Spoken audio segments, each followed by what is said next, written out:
Hello, welcome to the final shoot defense of 2020. It's been a shit year. If you want to talk about COVID and everything else going on in the world, but football's been pretty decent. I'm your host, Stel, as usual, joined again by a yawning Rhodri Giggs and Steve Eyre. How you doing, Rod? Yeah, I'm good, mate. You? Yeah, all right. Did you start your New Year's Eve celebrations last night? Is that why you're yawning? Pass. Oh, no. I saw people letting off fireworks last night. I thought, Jesus Christ, 2020 must be bad that they're celebrating the year over already, and it hasn't even gone yet. Yeah, still don't get the old firework thing, but there you go. You're shooting money in the air and watching it explode. I've never understood fireworks, but No, bonfire night. It's good for the kids. Good for the kids. You should like it when he was younger, but yeah, but fireworks on New Year's Eve, pain. When they start going off like at 1:30, why? if it carries on for 2-3 days as well, people set them off No, during the but day as it'll well. go quiet, and some dick will start doing it again about 1:30 or 2:00. Look, mate, why? Because they're drunk and they've got nothing else to do, especially now. Yeah, an idiot. All right, Steve, you good? Yeah, good evening, Stel. You okay? Yeah, good, mate. You're all dressed up. Where are you gonna go? I'm going nowhere, mate. Going nowhere. I can pretend, mate. I can pretend I'm going nowhere. You've made more of an effort than Rhodri and I put together. Well, I've done a You've 10 on your mile shorts. walk. I was going to say I've done a 10-mile walk, but he's probably run a marathon, so no point asking him. What socks are those, Rod? What's up? Yeah. Got some Adidas numbers. I thought they were the United socks from the late 80s. They're kind of. They're like throwbacks, aren't they? I like them. Oh, you kept them. You kept them for the past 30 years. No, I got these a couple of weeks ago. They've got white pairs as well. It's decent. Lovely, lovely. Well, they suit you, mate, especially with that Raiders shirt on. You know. Yeah, you got to support the Raiders, haven't we? Lovely. Right. Oh, God, where do we begin with these games? Because I completely lost track of everything. Palace 1, Leicester 1. Steve, Leicester made 7 changes. Kind of expected Leicester to get the 3 points, given Crystal Palace's poor run of form at the moment. But, hey, listen, Roy Hodgson, he's the miracle worker, isn't he, at the moment? And despite a pamming against Liverpool and a pretty shitty result after that, they didn't do too badly against Leicester, did they? It did well. It was against a Leicester, pretty much a second string, give or take, Kasper Schmeichel, who I think obviously took the armband, but Jamie Vardy on the bench, no James Maddison, made it more of an equal contest. Would have all fancied Leicester, I think. I certainly did. But then when I saw the two lineups, I wasn't surprised it was a draw. And as we've discussed about Crystal Palace in the past, they've got X factor now, obviously, that Zaha has gone through the middle. Our complaint is that he's not consistent and he's not an every week man, but he is capable every third or fourth game, it seems, of either winning the game for Crystal Palace or saving it. So in that defensive structure that I think Roy Hodgson builds, they have also got the QPR lad, Eyre, and obviously Zaha now, who is maturing with age and actually increasing the consistency now and getting better. It'll be interesting if he could become a real top player week in, week out, which I just think he's just short of. And Harvey Barnes scored another cracker, 2 goals in 2 games. He kind of reminds me a bit like James Milner from when he was at City. Don't you see a bit of a resemblance there? I think he's got a better last moment than James Milner. I think his numbers, I mean, no one will really, unless you're Gareth Barry, Ryan Giggs, but you're going to suggest that James Milner's numbers in terms of appearances would take some beating. But certainly Harvey Barnes, his numbers in terms of chances, goals scored, and his conversion rate from an attacking midfield player who's possibly playing out of position on the left side, trying to cut in and get a shot off of his right foot. He's an excellent young player. Absolutely. And Rod Iheanacho started ahead of Jamie Vardy, missed a penalty. I don't think he's going to be a long-term replacement for Vardy, is he? No, Jamie Vardy's they're difficult to come by. People like Jamie Vardy, so anyone would be difficult to replace a player like Jamie Vardy. But yeah, it's just not worked for him really, has it? You look at Brendan Rodgers, they practiced the penalties, he scored 4-5, they looked good. But it was an okay penalty, it was a good height, wasn't further from the corner, so you'd expect them probably to score that, possibly to go on to win it. because we did go one behind and come back. So, but yeah, like we talked about a few days ago when we was on, without Jamie Vardy, they're going to struggle, and prove right. Listening to Roy Hodgson's post-match comments to the BBC, he was saying that he was absolutely livid with his team for their performance. In fact, I quote, I can't believe I'm actually reading this one out. It almost cost Ray Lewington a heart attack to produce the energy to give the team a bollocking. Steve, when you see that game though, when the game was it the week before when they got battered, it was a game that it was a game that when they've gone down to 10 men, that's a sackable. No, a manager could get the sack for something like that. That's a bad performance. To come back and to get a result against a team like Leicester, you got to give credit to him. But why did it take a bollocking for them to get their act together? As you said, they took a beating against Aston Villa, got hammered against Liverpool. You'd have thought they'd step it up, especially against a Leicester City team that made 7 changes.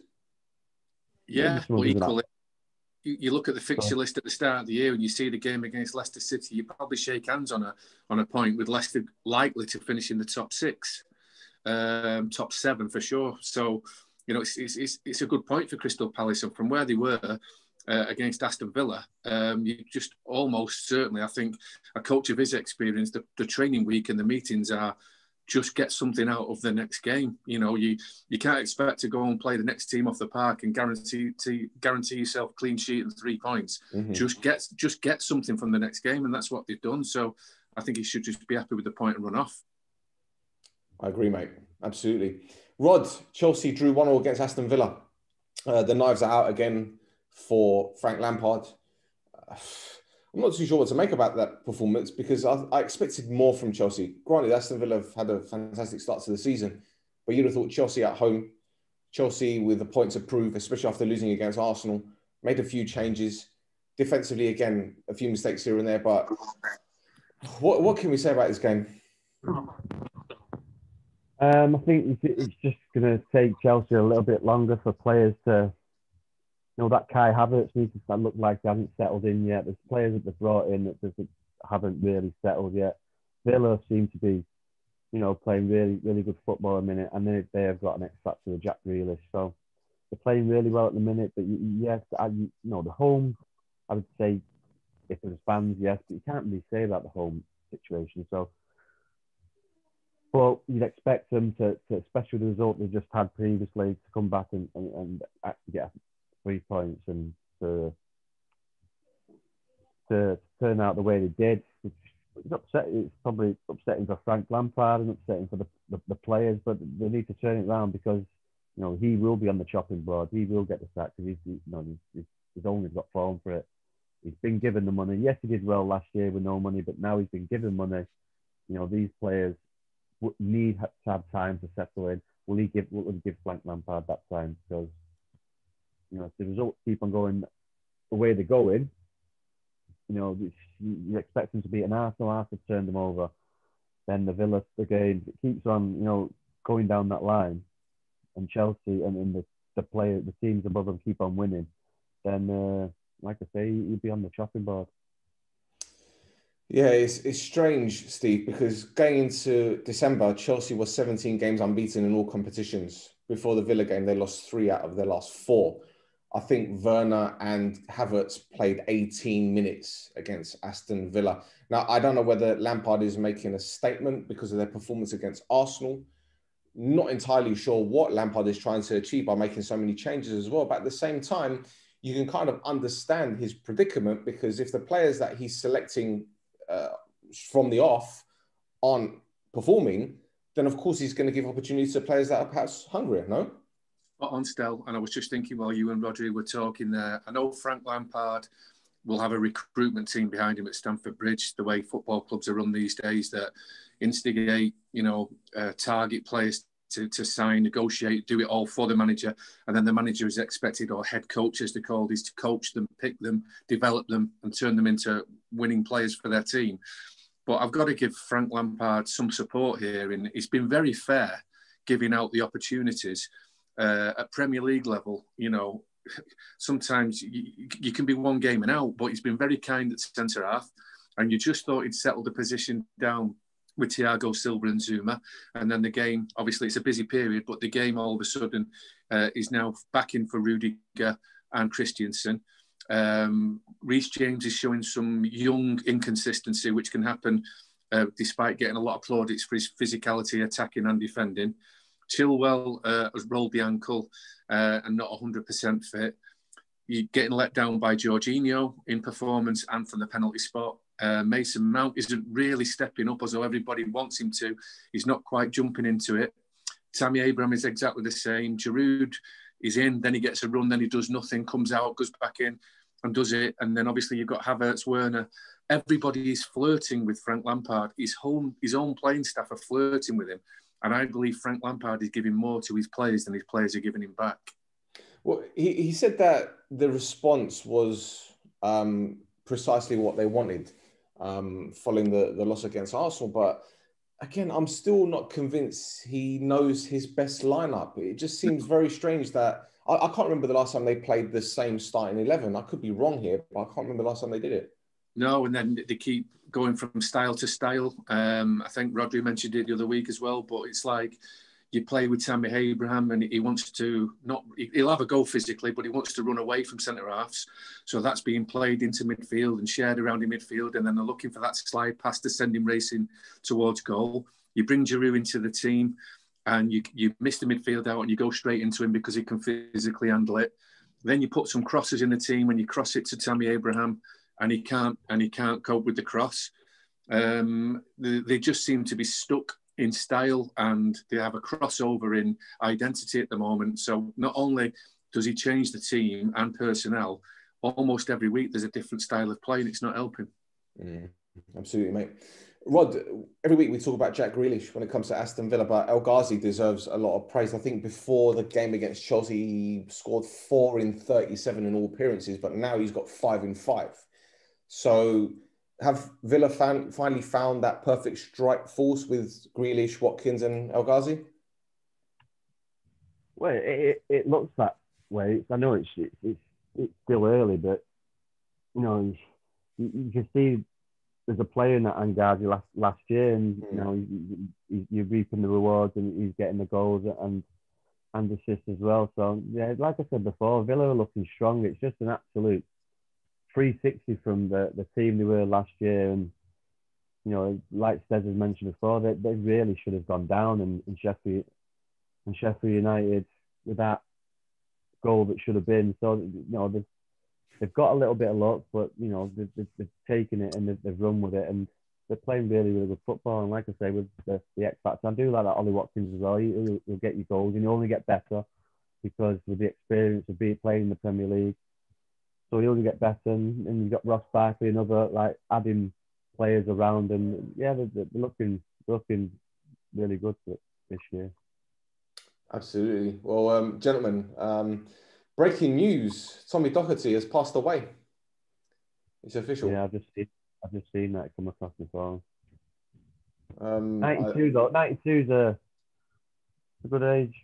Good run. Good run. Yeah. Kind of stopped the decline for United. I know, obviously, 74 the club went down, but yeah.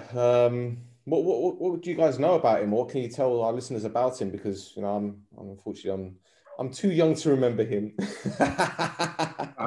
I'm a good age. I remember him to be the first Manchester United manager. I'm 48. I remember like the 1977 Cup final against Liverpool. All managers, Bill Shankly, Tommy Doherty, they always used to seem to wear like a brown suit. He was obviously Scottish, but he was quickly immersed in the Manchester area. I think he was living in Sale.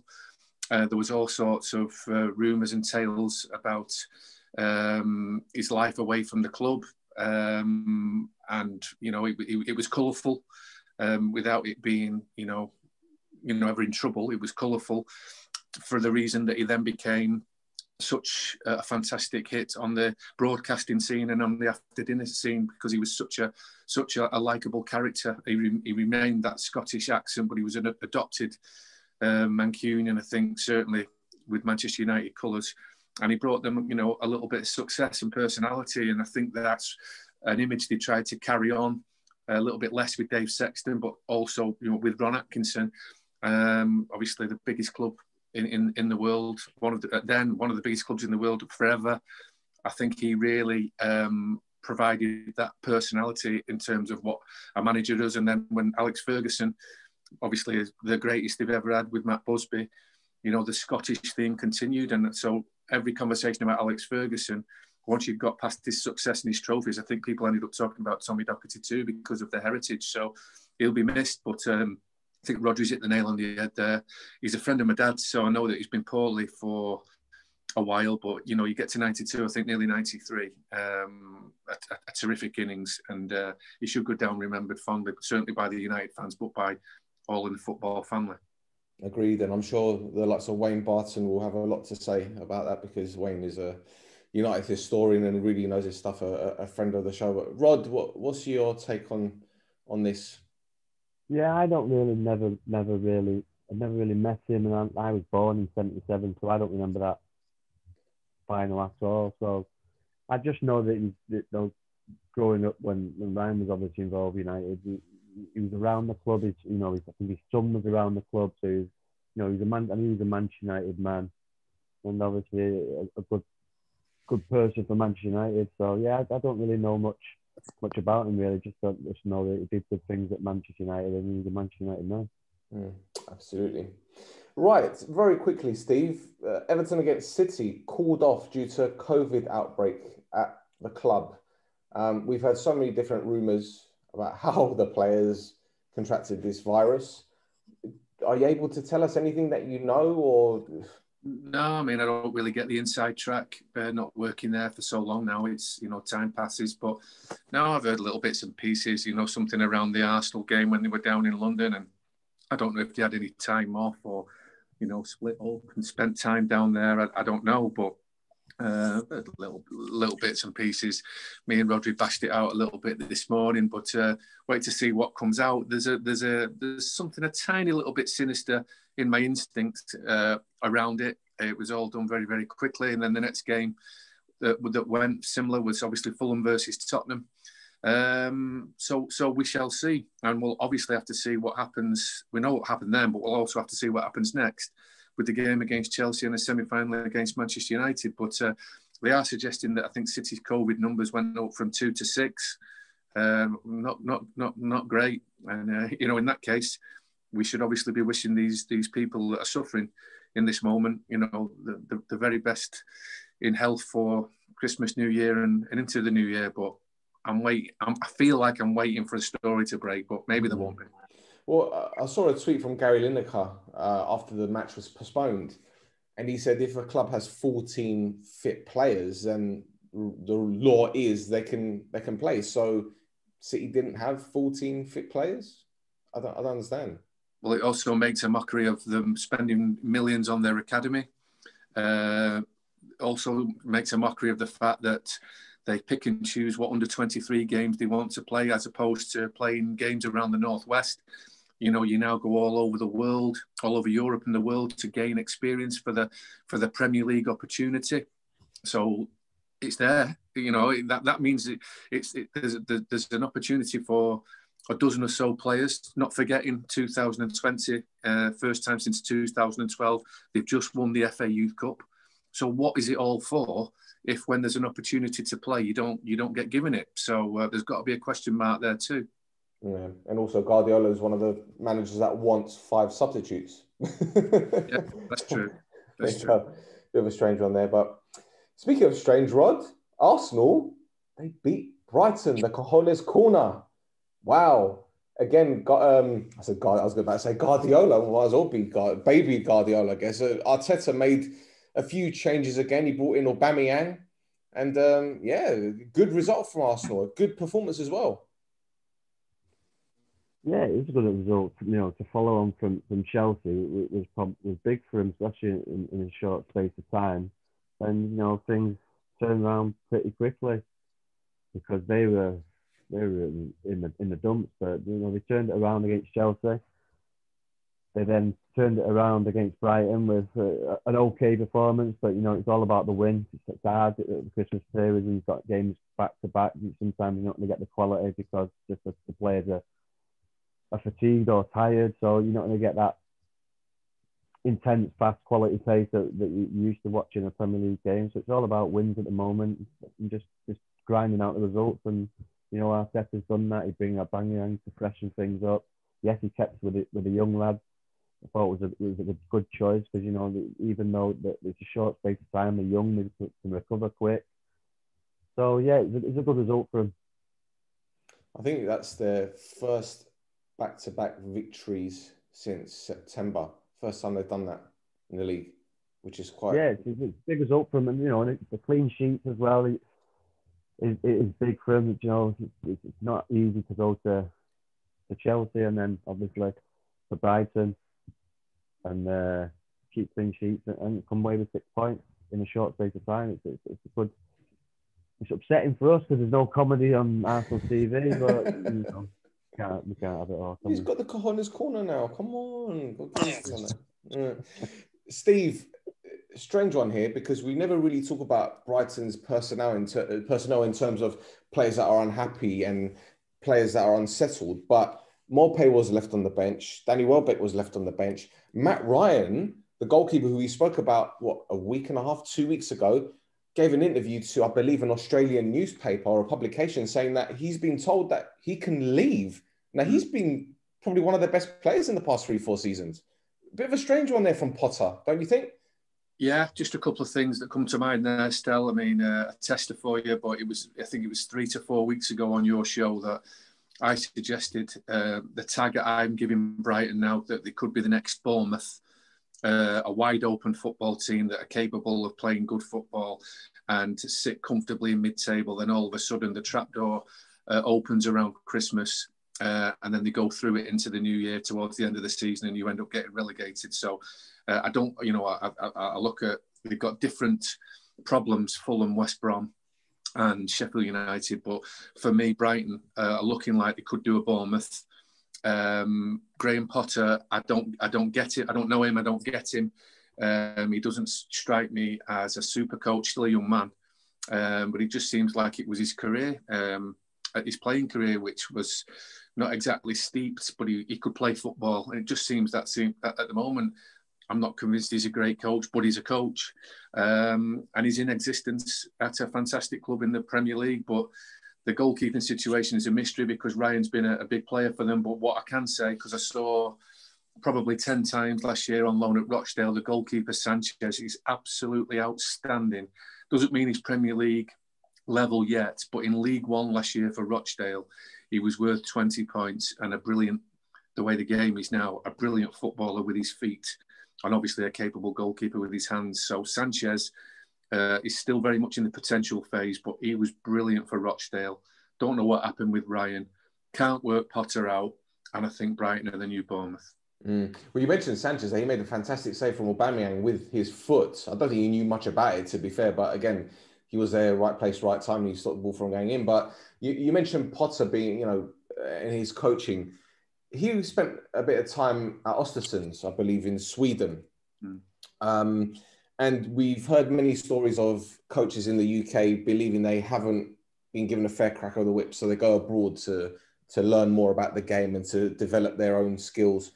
So Potter came back to the UK. He coached Swansea, if I'm not mistaken, and then he got the Brighton job for that. Now, if Brighton were, hypothetically speaking, to give him the chop, what would that say to a lot of coaches who decided to go abroad so that they can get a bit more experience to come back and possibly get a big job?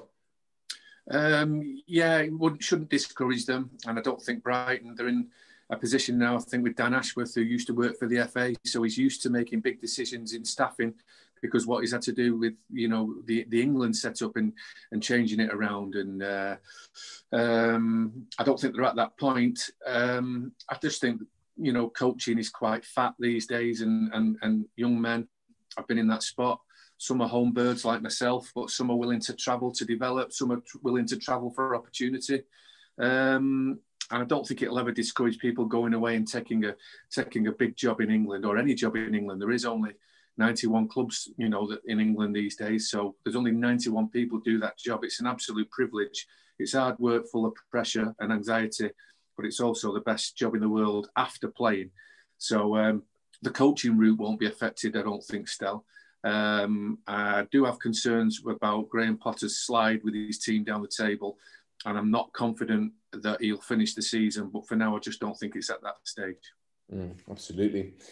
Rod, the Big Sam theory kind of took a wrong turn, didn't it, against Leeds United? West Brom hammered 5-0, and even Big Sam said that the performance was embarrassing. From what I've read, that's only the fourth time that a team managed by Sam Allardyce has conceded 4 goals in the first half. Now, okay, Sawyer's own goal in the first 10 minutes didn't help matters, but West Brom only had 1 shot on target. That was in the second half.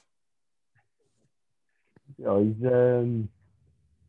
know what Big Sam's going to do when he goes in there. The first thing he's going to do is going to keep it tight and work on the defence. So that's the first thing he's going to do. It obviously it didn't work, but he's only been there a week, and they've had a couple of good results previous. So you know what Leeds United is like. They're just a load of wasps.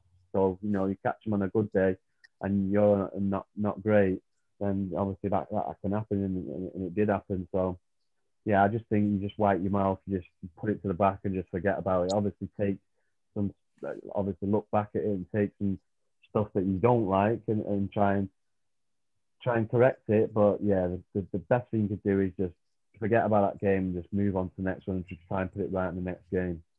Because you won't see that. You probably won't see that again with Sam Steve.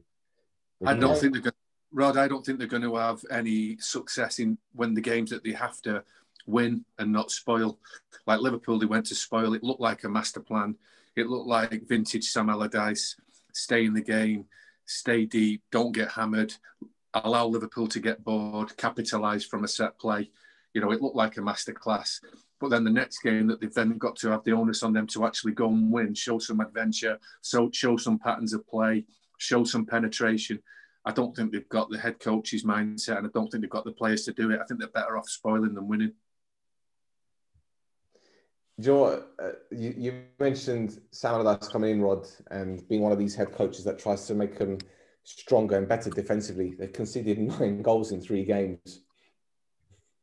I think his style is probably going out there. Like you say, he's only been there a week, but they've got a good result against. Who did he get? Liverpool. Before they got City. Yeah, they drew 0-0 against City. They drew 0-0 against Liverpool. So they've got defensive, but like Steph says, that's probably the game plan. That's the only game plan when they've got the onus on the what is it? The other 18 teams or 17 teams that they've got to actually go out and try and win. And they're not going to be able to do that. I think so. They haven't got the quality. They haven't got the quality up front or in midfield to create anything. Yeah. Well, Leeds were rampant, 75% possession. They've scored 30 goals this season, and I think the only newly promoted team that scored more than them at this stage of the season was Newcastle, and that is back in 93, 94, I think. So that's a pretty decent run, but we know. Sorry, Stel, it's a lot of train. So you know what that is? It's a lot of hours on the training ground. That because I've watched them a few times now, and they just don't stop. They just don't stop. And it's not just one of them; it's all of them. They're just constant pressure. Yeah. Well, what did you make of the own goal, by the way? Who's to blame for that one? Who are you giving a bollocking to at half time? Yeah, it's just communication, isn't it? I don't know. It's just Steve's shaking his head. it's schoolboy shit. So the players will know. The professional footballers. What do you reckon, Steve? Who are you blaming? No bollocking. Not got enough time. Not got enough time. You've got to get back into the game. You've got to score a goal. You've got to put some moves, patterns together.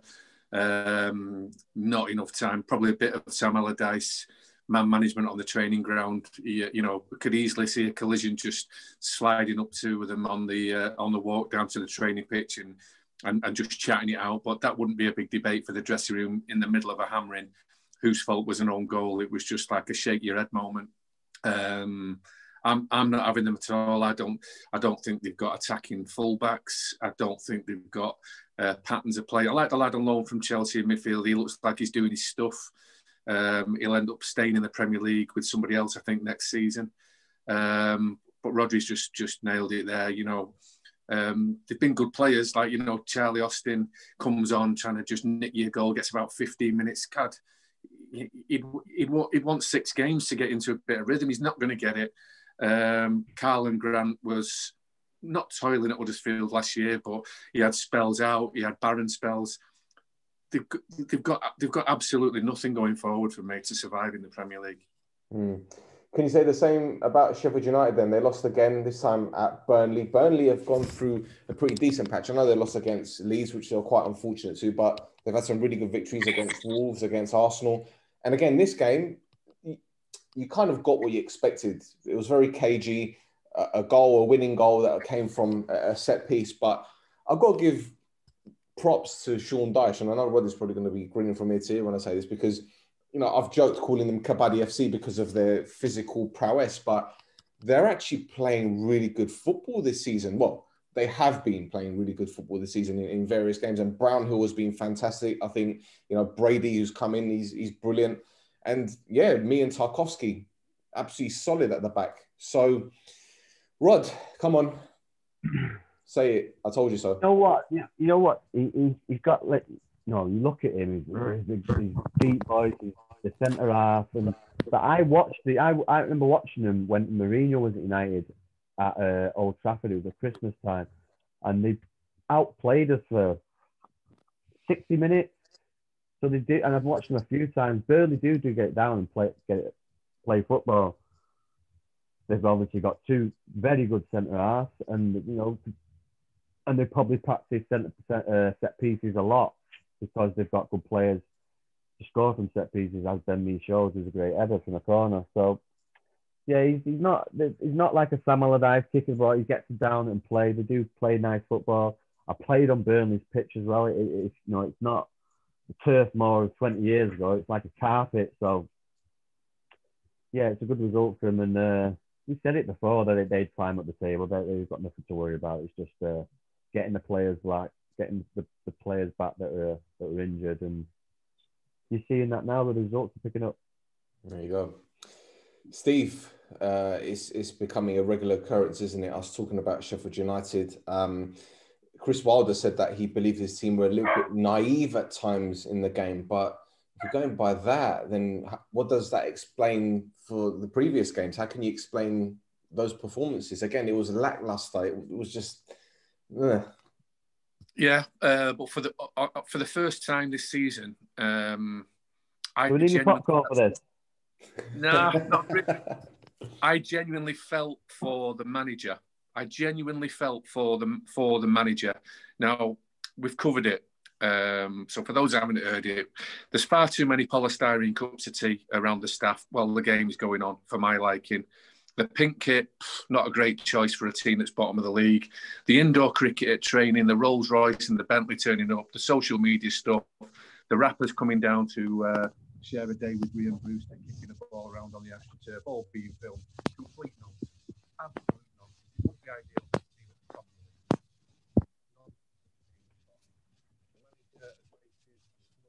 league? Did a lot of money in terms of recruitment. McBurney, Ramsdale, for sure. Ramsdale, the relegations he's got, 18 million, is not a bargain that they were suggesting it might have been.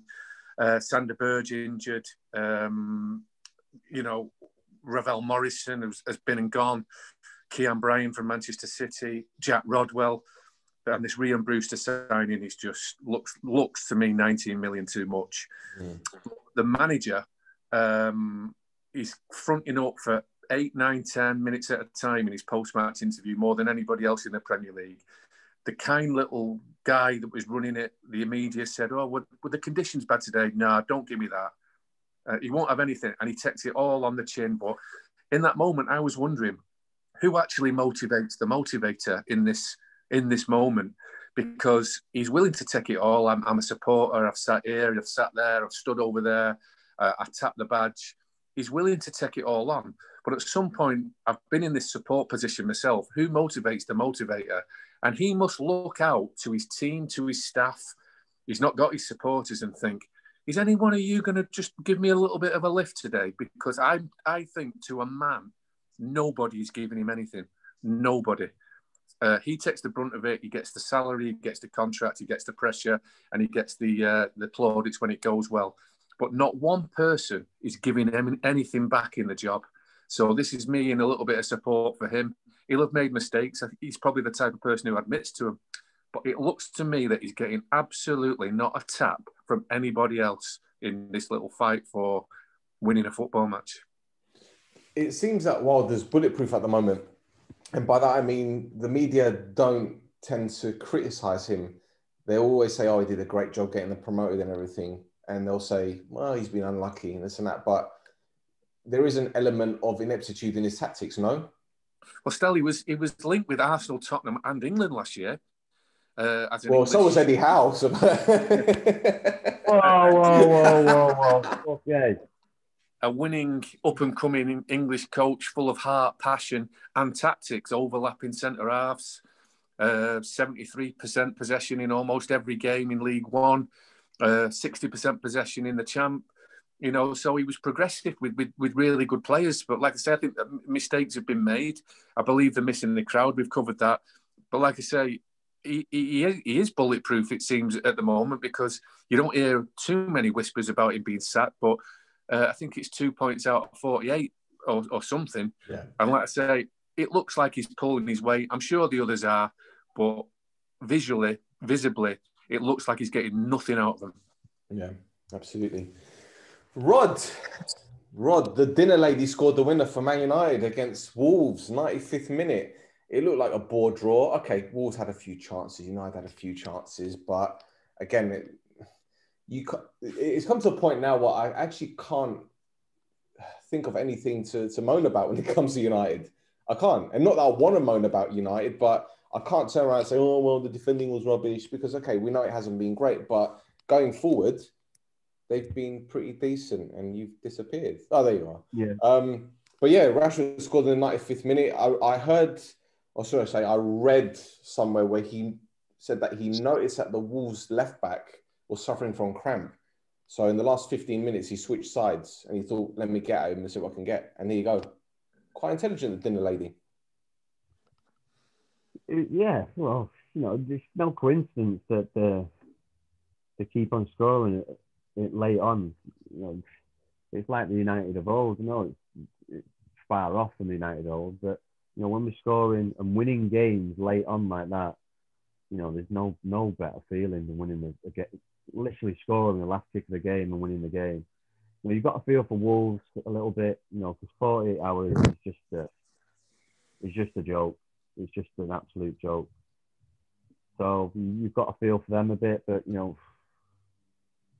it really was a draw game. But you know, we kept on going, and Rashford got the winning goal in the end, and you know, we'll take it. And Pogba played as well. Didn't play too badly either.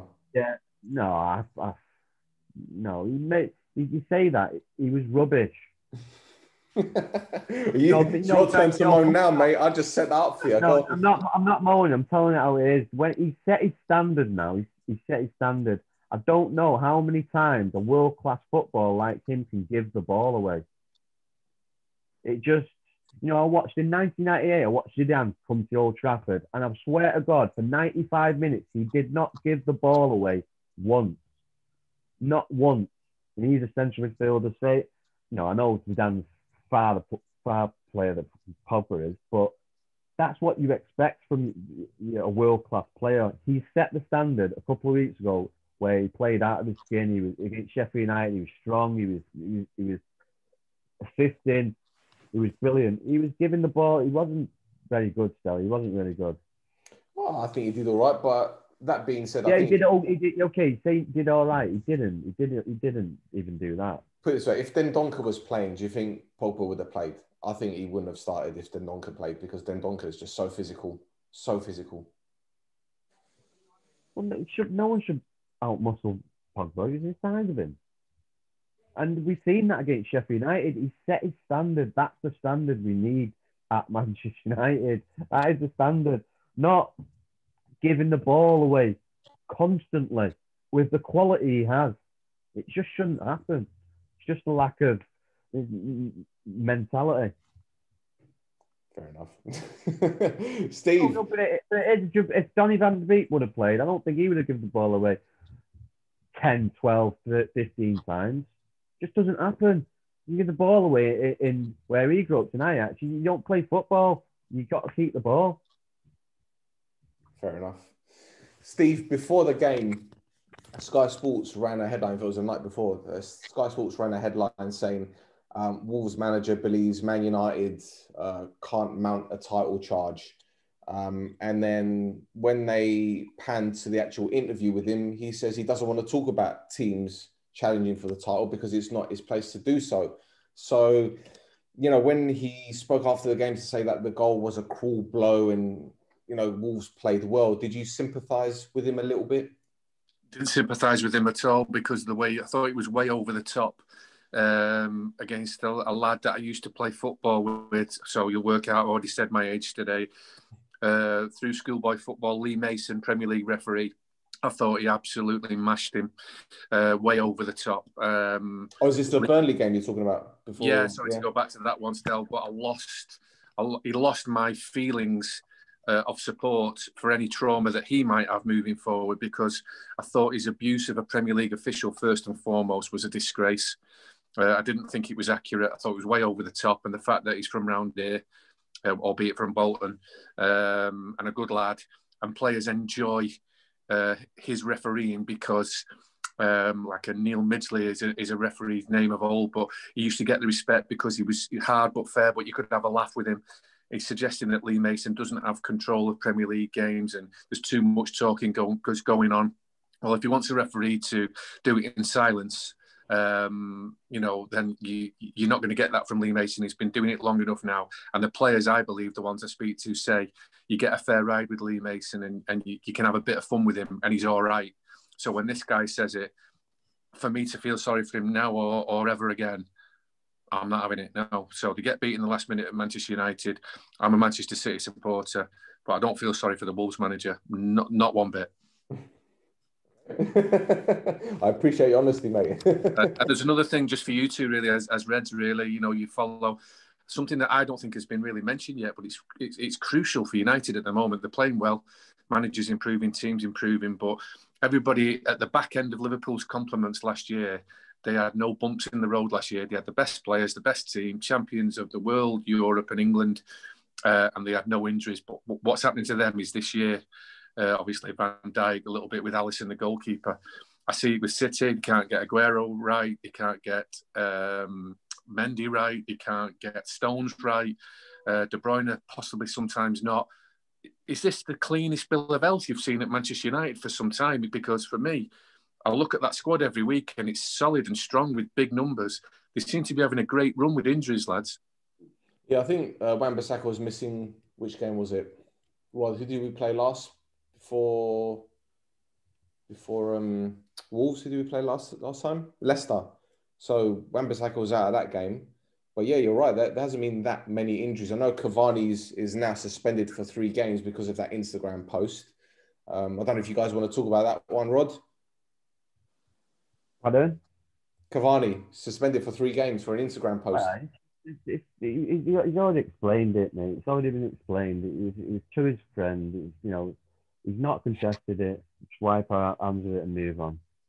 The thing is, what I will say about this, because I spoke to Semps about this a couple of weeks ago, actually, and I was explaining to him, well, okay, I understand the cultural reference. I get it.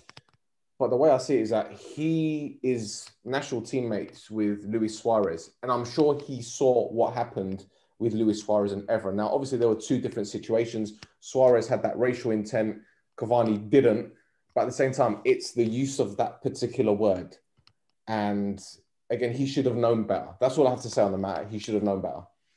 Yeah, he should have. He's been banned and fined £100,000. 3 games, though. Yeah, what do you expect? Well, Bernard Silva got 1 game. Did he? Was it 1 game? Okay, didn't know. One game for that thing Oh, that with I don't Mendy. know, with Mendy, Mendes. yeah. One game. So, so, 3 games. Best, let's just move on from it. Okay, fair enough. Sorry, Steve, we didn't answer your question there, but But yeah, United, going to United, sorry, sir, going to United, you've got to praise the manager. He's looked after the players. He's rotated them. Sometimes a team's been named down. You're like, what kind of team's this? But we've got the result, and this is why the squad's looking probably strong, because we're not playing players week in, week out, running them into the ground.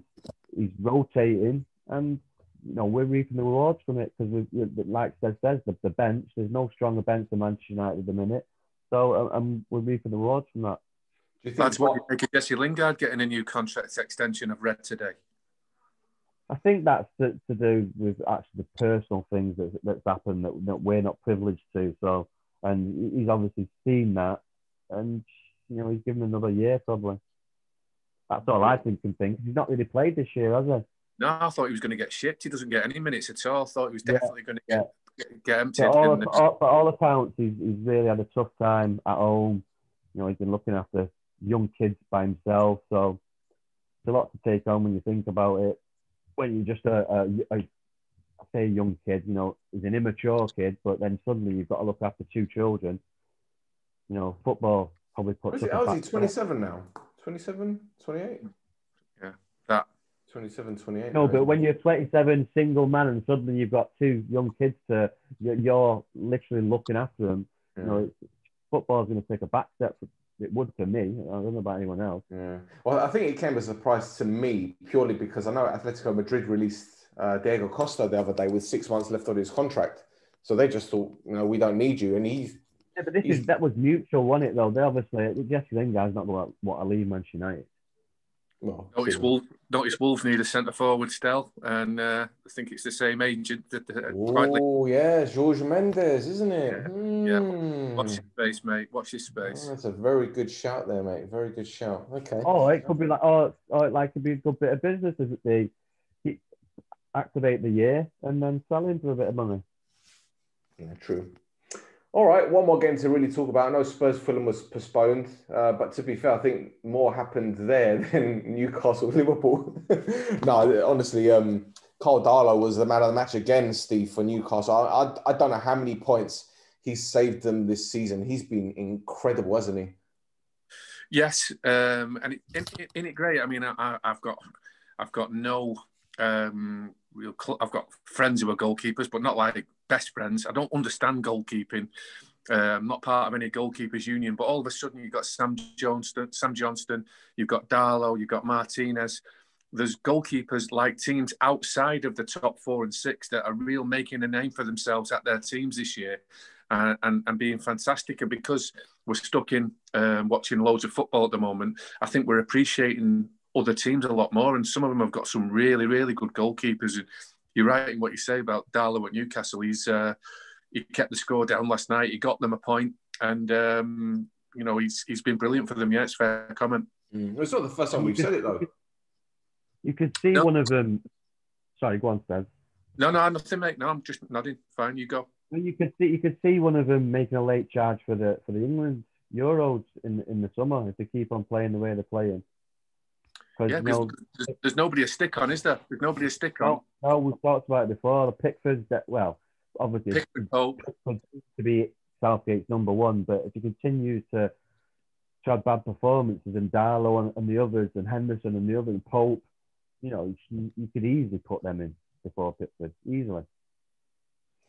It was the type of performance we expected from Newcastle, and I think the commentators were saying with like 10, 15 minutes to go, Newcastle looked really, really tired, and Liverpool had a few opportunities. But that being said, I know Jurgen Klopp is probably not the happiest man at this moment in time. 2 draws on the bounce. But I've seen, again, on social media, the reactionary realm, as I like to call it, you got a lot of Liverpool fans, again, getting on the players' backs, getting on the manager's back. And I'm thinking, for Christ's sake, you were league champions at the beginning of the season. You won the Champions League 2 seasons ago. All right, it's 2 dodgy results, but you haven't lost these games. What's the problem? You're still top of the league. I don't get it. Steve? No, I think it's that third one, isn't it? That you've got that chasing year.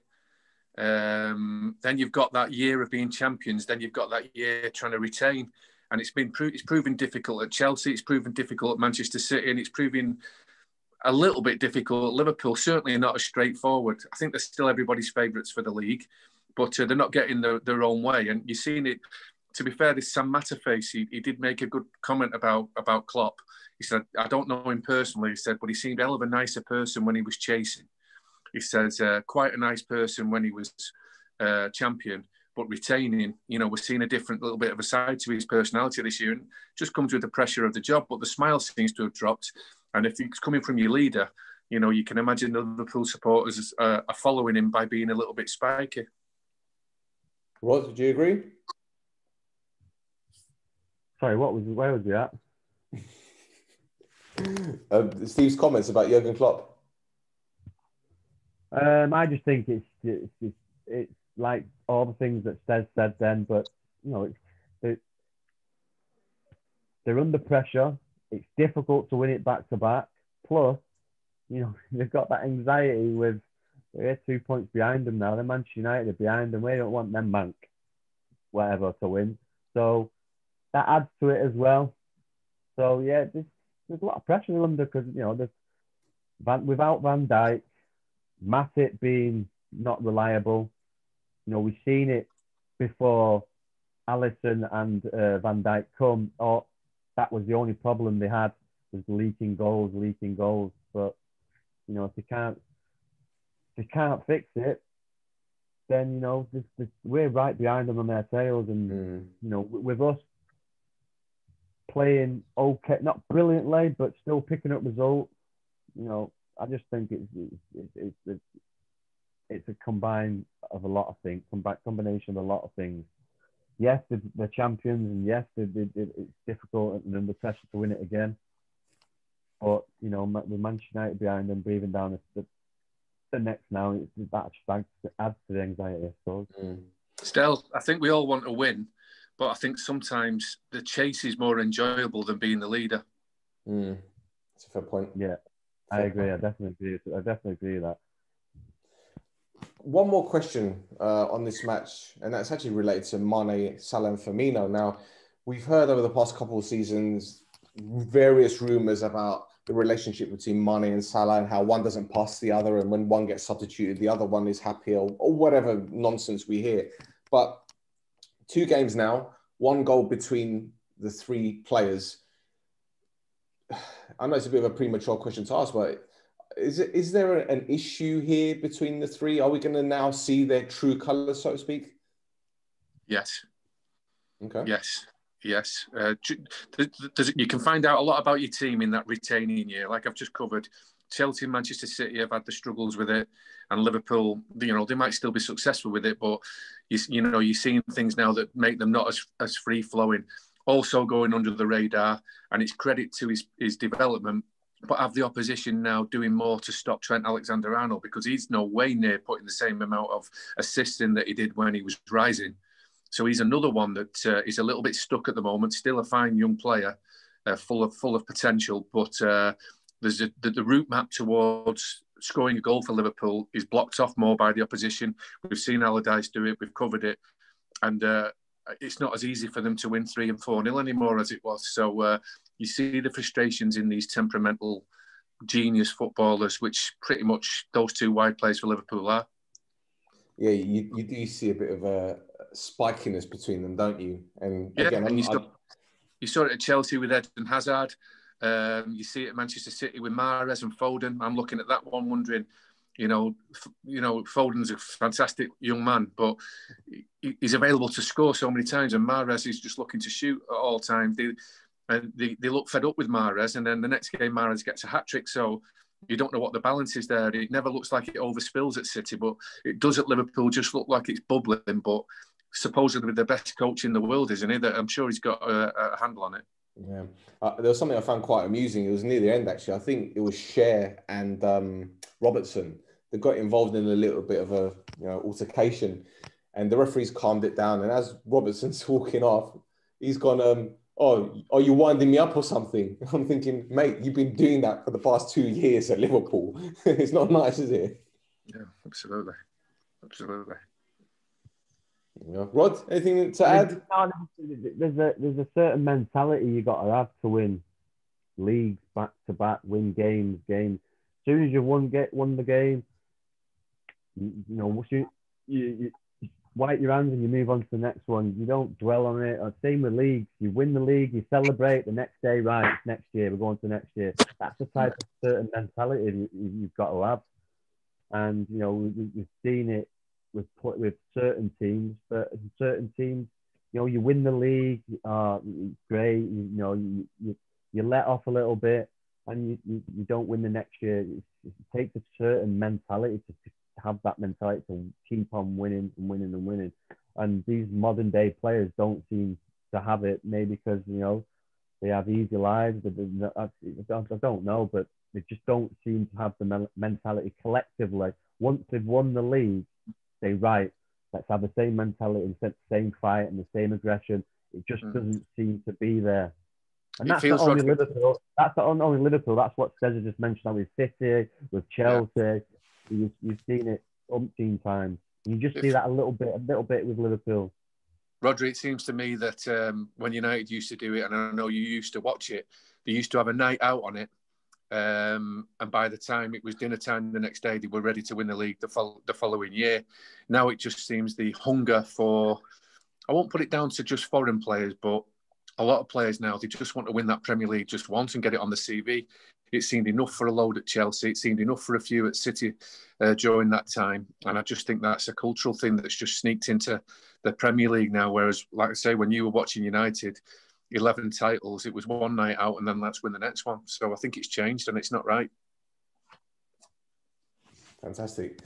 And but that's maybe because some, or maybe the teams don't celebrate like they used to, like all the teams. And that team bonding, them nights out, they're sometimes they're crucial with teams. Fantastic. Well, gentlemen, thank you ever so much for your time. I know we've got a few more hours before we go into 2021, but thank you again for your support this year. It's been a fantastic 2020 for us anyway as a podcast.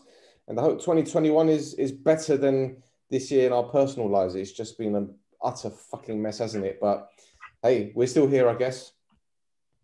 And Rod has dropped his phone. Oh. Dog's trying to get in. It's been a good year. Well, podcast-wise, 2020 can put it in the bin. Just move on. There you go. Steve, thank you for being a regular in 2020. My pleasure. Obviously, I would say Happy New Year to all your listeners and your fantastic podcast that you deliver on a weekly basis is great. And so many people talk to me about it when I'm out and about, and to all their families also, but obviously to you too as co-hosts, and for allowing me to come on. And hope you have a good evening tonight, whatever you do. Thank you very much. Pleasure is. We need to start learning to say goodbye in like Ukraine and Spanish. Ukrainian and Spanish and all that kind of stuff. Oh, Spanish is easy, just adios. Adios, amigos, yeah. But Ukrainian, I don't know. I'm asking the lads that do the Ukrainian podcast ask me to tell me what it is in Ukrainian. Yeah. Tell them to tweet you it. There you go. So until next year, boys and girls, be safe, have fun. Goodbye.